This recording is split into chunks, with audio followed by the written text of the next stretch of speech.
بسم اللہ الرحمن الرحیم نحمدہ ونصلی علی رسولہ الکریم اما بعد۔ ناظرین کرام، نبی صلی اللہ علیہ وسلم نے حضرت معاذ بن جبل رضی اللہ تعالیٰ عنہ کو جب وہ یمن کے گورنر تھے اور ان کا لڑکا وفات پا گیا تو اللہ کے نبی صلی اللہ علیہ وسلم نے ان کو تعزیتی خط لکھا۔ میں یہاں اس خط کا ترجمہ آپ کی خدمت میں پیش کرنا چاہتا ہوں، اس سے ہمیں بڑی رہنمائی ملتی ہے۔ اللہ کے نبی صلی اللہ علیہ وسلم نے فرمایا کہ اگر تم نے آخرت کے اجر کے لیے صبر کیا تو تمہارے لیے خدا کی رحمت، عنایت اور ہدایت ہو، پس تم صبر سے کام لو اور خیال رہے کہ کہیں تمہاری بے قراری اور بے صبری تمہیں اجر سے محروم نہ کر دے اور تمہیں پچھتانا پڑے۔ یقین کرو کہ بے صبری اور بے قراری سے مرنے والا لوٹ کر کبھی نہیں آتا، نہ اس سے دل کا غم ہی دور ہو سکتا ہے، جو حادثہ پیش آیا ہے اسے تو آنا ہی تھا، والسلام۔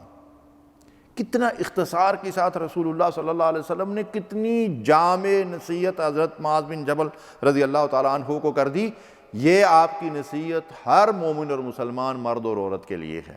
کہ کوئی نقصان، کوئی مصیبت، کوئی پریشانی آئے تو اس پہ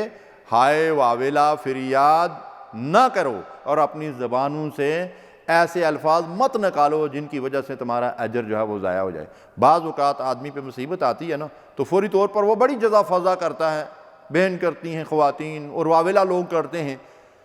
لیکن اس کے بعد آہستہ آہستہ آہستہ آہستہ جی کیا کریں گے، اب صبر تو یہ آ ہی جاتا ہے۔ یہ صبر نہیں ہے، رسول اللہ صلی اللہ علیہ وسلم نے فرمایا یہ صبر نہیں۔ صبر تو وہ ہے کہ جب چوٹ لگے اس وقت آدمی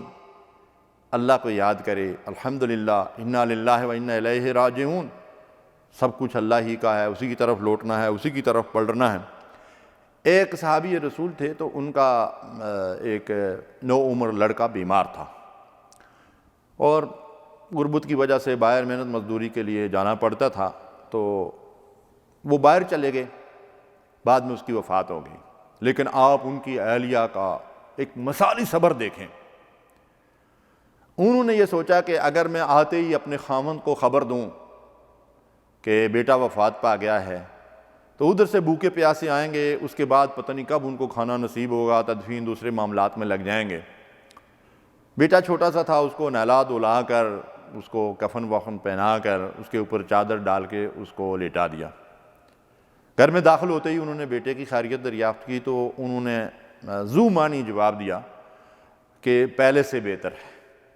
الحمدللہ اللہ کے حضور چلا گیا تو پہلے سے بہتر ہی ہے جی، اور پھر وہ معصوم روح ہے۔ اس کے بعد اطمینان سے، وہ ماں تھی، ماؤں کو بہت توجہ سے یہ بات سننی چاہیے، ان کے اندر بھی ممتا کا دل تھا لیکن صبر، اللہ اکبر۔ انہوں نے کہا کہ اچھا پہلے سے بہتر ہے۔ اس کے بعد خاوند کے سامنے کھانا رکھا، انہوں نے کھانا کھا لیا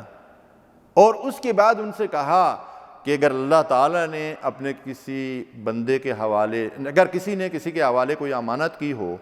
اور وہ اس اپنی امانت کا واپس مطالبہ کرے تو اس کو مطالبہ کرنے کا حق ہے اور اس کو واپس وہ چیز ملنی چاہیے، تو انہوں نے کہا ہاں ضرور۔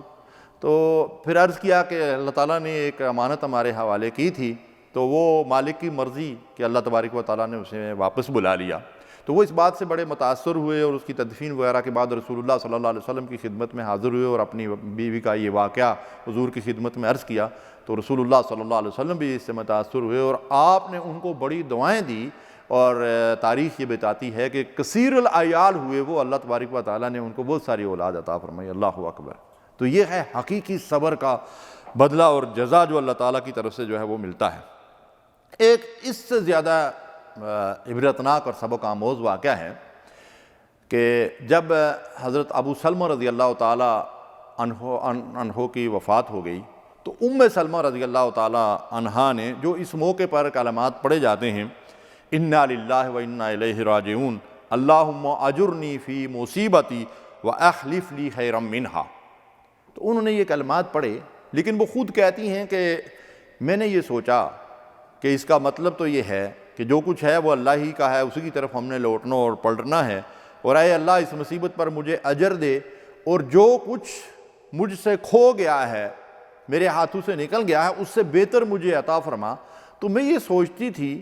کہ ابو سلمہ سے بہتر شوہر مجھے کہاں سے ملے گا، ان کی مثالی محبت تھی اور یہ اپنی جگہ ایک الگ واقعہ ہے، انہوں نے کس طریقے سے جو ہے وہ مکہ سے مدینہ ہجرت کی تھی، اس کا اس وقت موقع نہیں ہے، لیکن اس مثالی محبت کی وجہ سے وہ یہ سوچ نہیں سکتی تھی کہ ابو سلمہ سے بہتر شوہر مجھے کہاں سے ملے گا، لیکن انہوں نے اللہ تبارک و تعالیٰ کے حکم کے مطابق، رسول صلی اللہ علیہ وسلم کی ہدایت کے مطابق یہی کلمات کہے، اور اس کے بعد عدت پوری ہونے کے بعد اللہ کے نبی صلی اللہ علیہ وسلم نے ان کے لیے نکاح کا پیغام بھیجا، اور وہ ام المومنین کے شرف سے اللہ تبارک و تعالیٰ نے ان کو نوازا،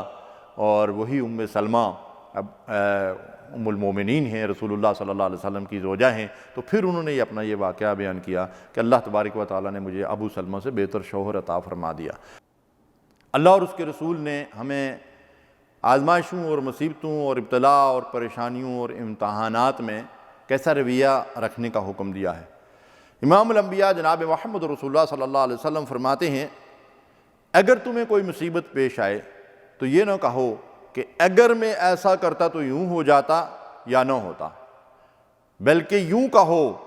کہ اللہ نے ہر چیز کو مقدر کر دیا ہے، جو اس نے چاہا کر ڈالا۔ اس لیے کہ حرف لو عربی زبان میں اگر مگر کو کہتے ہیں، تو فرمایا کہ حرف لو جو ہے یہ شیطان کے عمل کا دروازہ کھول دیتا ہے۔ کیا مطلب ہے اس حدیث مبارکہ کا؟ کہ جب کوئی اللہ کی طرف سے فیصلہ آ جائے تو پھر اس کے بعد آدمی کو یہ نہیں کہنا چاہیے کہ اگر ہم ایسے کر لیتے تو پھر یہ نہ ہوتا یا یہ ہو جاتا۔ جیسے کہ اکثر ہم دیکھتے ہیں نا جی اگر بروقت اسپتال میں پہنچ جاتا نا تو شاید بچ جاتا۔ بھئی کیسے بچ جاتا؟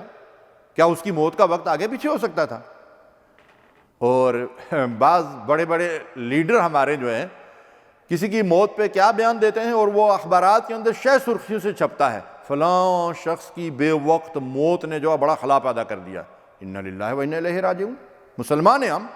تو یہ بات ہمیں بالکل زیب نہیں دیتی، بے وقت تو موت آ ہی نہیں سکتی۔ تمہارے پاس اس کے وقت کا تعین تھا یا اللہ نے اس کے وقت کا تعین کیا ہوا تھا؟ اس لیے کبھی بھی کوئی امر واقعہ ہو جانے کے بعد مسلمان کی شان یہ نہیں ہے کہ وہ یہ کہے کہ ہم یوں کر لیتے تو یوں ہو جاتا۔ ہاں،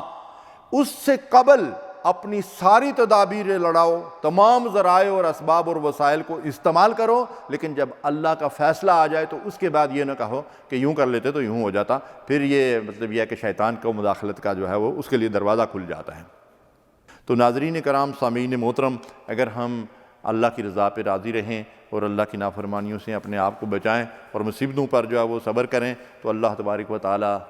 ضرور دنیا میں بھی اجر دیتا ہے، اور آخرت میں تو بے حد و حساب اجر و ثواب ہے ہی ہے۔ وآخر دعوانا الحمدللہ رب العالمین۔